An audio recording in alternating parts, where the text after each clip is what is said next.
Halo, kembali lagi bersama saya Nicholas di channel Jurnal Catra. Di video kemarin kita membahas tentang bagaimana kita membangun sebuah tim, ya. Nah, di video kali ini saya akan membahas tentang apa yang disebut sebagai super team, ya kan? Jadi, apa sih sebetulnya super team? Kenapa kita bahas tentang super team? Ya, mungkin teman-teman sekalian pernah dengar cerita ataupun berita ataupun informasi tentang pasukan elit di angkatan bersenjata. Ya, pasti semua pernah dengar.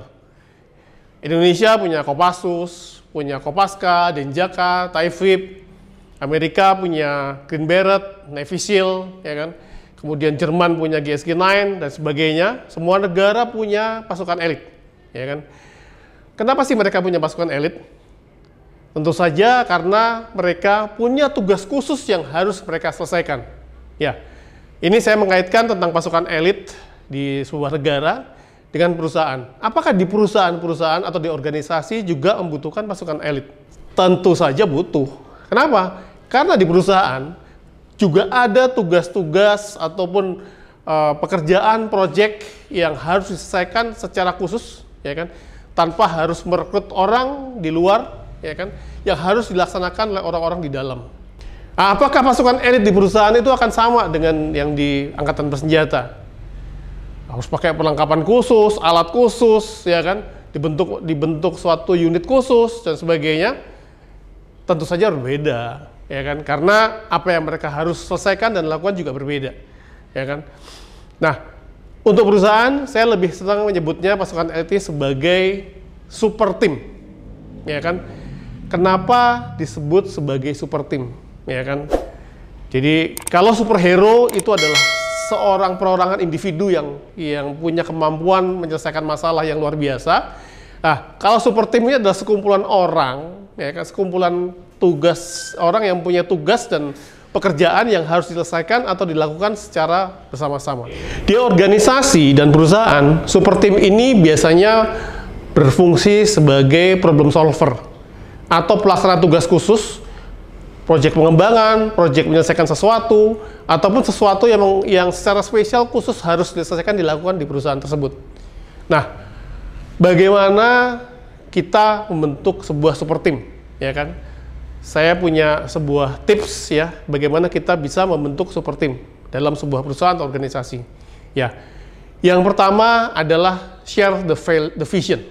Ya, tim ini harus mampu menerjemahkan visi tim menjadi sebuah action plan, kemudian dengan timeline dan target yang sangat ketat di tengah-tengah kesibukan tugas sehari-hari pekerjaan mereka. Super team pasti akan mengalami storming dalam prosesnya, tapi mereka harus kembali saling mengingatkan dan mengembalikan tugas tim itu kepada visinya.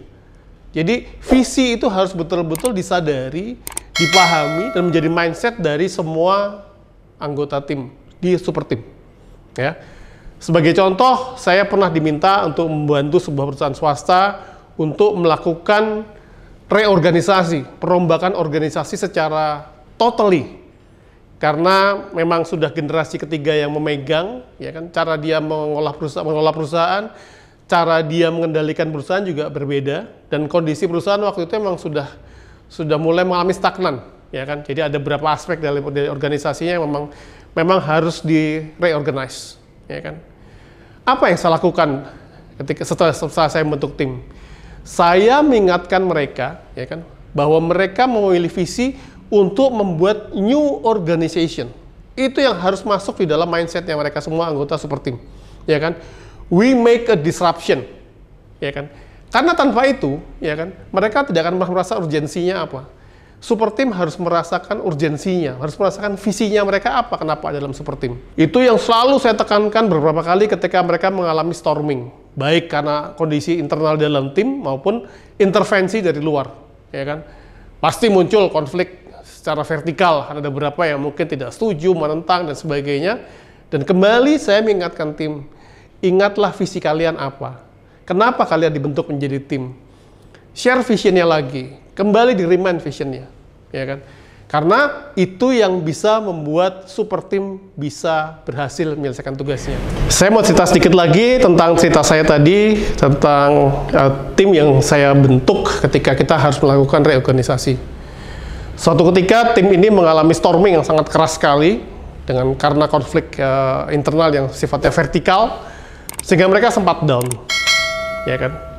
Nah, kemudian kita duduk bareng, ya kan?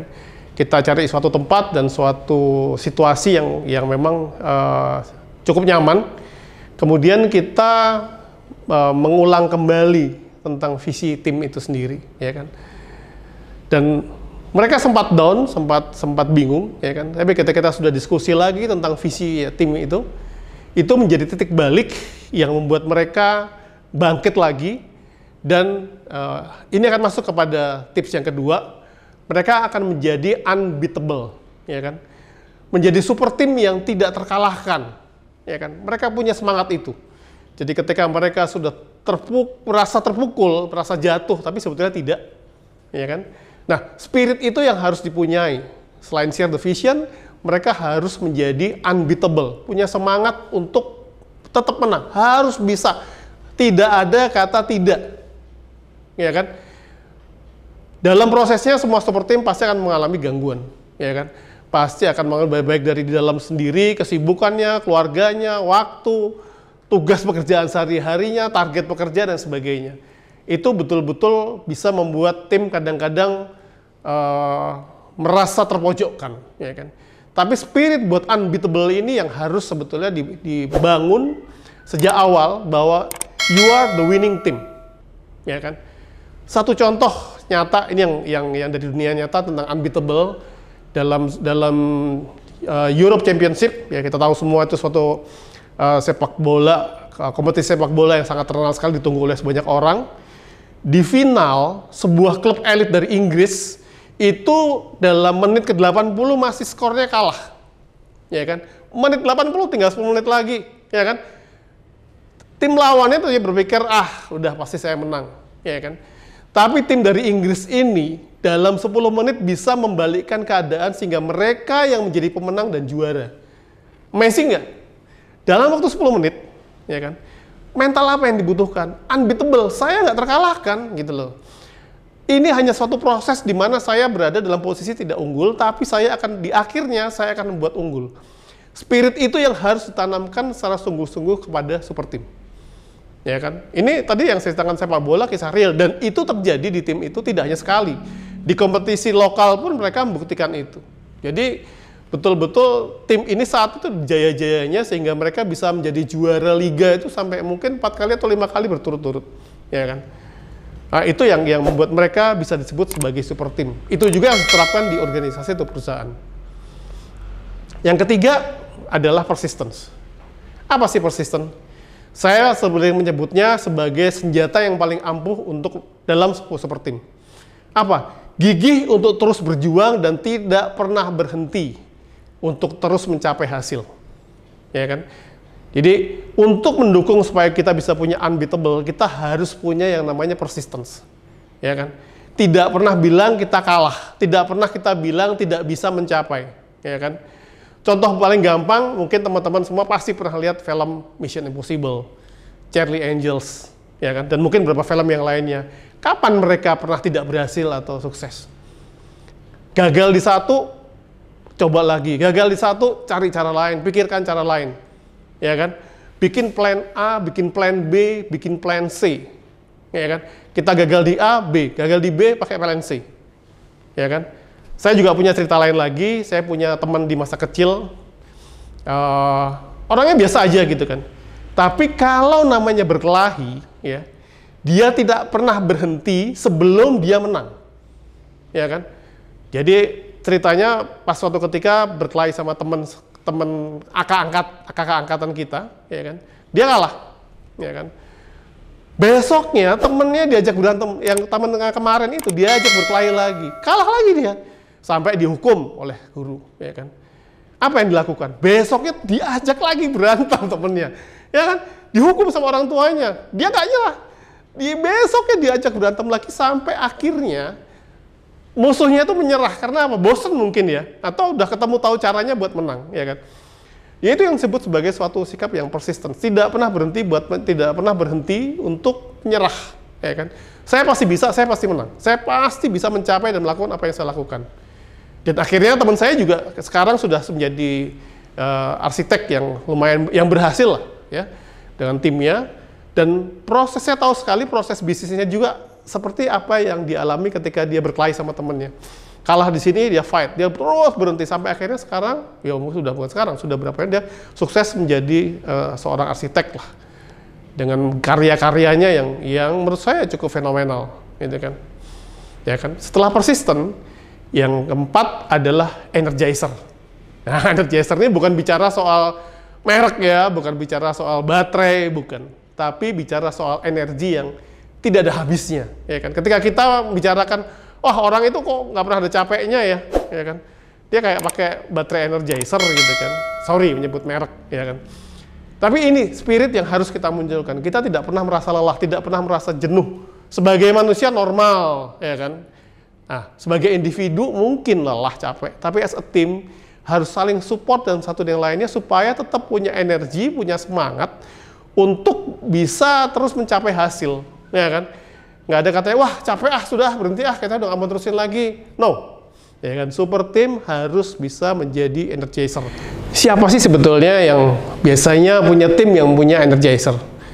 Itu biasanya ada tim event organizer, ya kan, tim pembuat film, ya kan, di belakang layar, televisi dan sebagainya. Itu biasanya orang-orang yang punya energizer, ya kan. Kenapa? Mereka cuma punya waktu 3 hari, kadang-kadang mungkin cuma semalam mungkin, buat prepare eventnya, dan besoknya nggak tidur, ya kan, nggak mungkin makan juga kurang, istirahat kurang, tapi harus tampil tetap perform, ya kan, harus bekerja nggak boleh salah, ya. Nah, itu biasanya orang-orang yang punya energizer yang tinggi, dan mereka tidak bekerja sendirian, mereka bekerja sebagai tim yang terkoneksi satu dengan yang lainnya, ya kan. Mereka harus nyiapin lighting, harus nyiapin panggung, harus sound system, kamera dan sebagainya. Mereka orang-orang yang memang, ya saya bilang, punya spirit energizer itu yang memang harus dimiliki oleh sebuah super team. Oke. Nah, yang terakhir adalah rewards. Salah satu keberhasilan super team adalah mereka menyadari dengan jelas apa yang akan mereka peroleh ketika mereka bisa menyelesaikan apa yang menjadi tugas mereka. Reward tersebut sudah terbukti bisa memotivasi super team untuk bisa menyelesaikan tugasnya dengan segala keterbatasan dan kendala mereka hadapi, ya kan. Pada beberapa super team yang pernah saya bentuk, ya kan, kita buat komitmen rewards untuk pencapaian mereka. Mereka sangat termotivasi untuk terus menyelesaikan tugas dengan merimain rewards dalam mindset mereka yang akan mereka terima, dan reward tersebut bisa bersifat sangat personal ataupun juga buat tim, ya kan. Itu sangat diperlukan buat sebuah super team. Ya, bisa macam-macam bentuknya dan apa yang bisa menjadi reward buat mereka, dan tidak selamanya berupa material. Pengakuan dan kepuasan secara nyata yang mereka terima juga merupakan rewards yang sangat berharga buat super team bisa mati-matian untuk bisa menyelesaikan dan mencapainya. Kita kasih bintang jasa, kita kasih privilege, fasilitas, ataupun kita berikan applause yang memang mungkin mereka tidak mengira, surprise ya. Jadi pernah suatu ketika tim belakang panggung kita panggil semua ke depan, ya kan, kita jejerkan di panggung, yang orang yang sudah lelah, capek, mungkin mukanya udah jelek banget ke atas panggung, dan direkturnya sendiri datang memberikan something, ya, pengakuan terima kasih buat mereka, dan mereka bisa bisa menangis saat itulah ya. Jadi lihat dari raut mukanya, mereka merasa sangat dihargai atas kerja mereka yang mungkin tidak terlihat, ya kan. Nah, itu yang perlu dilakukan untuk sebuah super team. Beberapa orang yang punya bad record juga pernah direkrut untuk menjadi masuk dalam super team.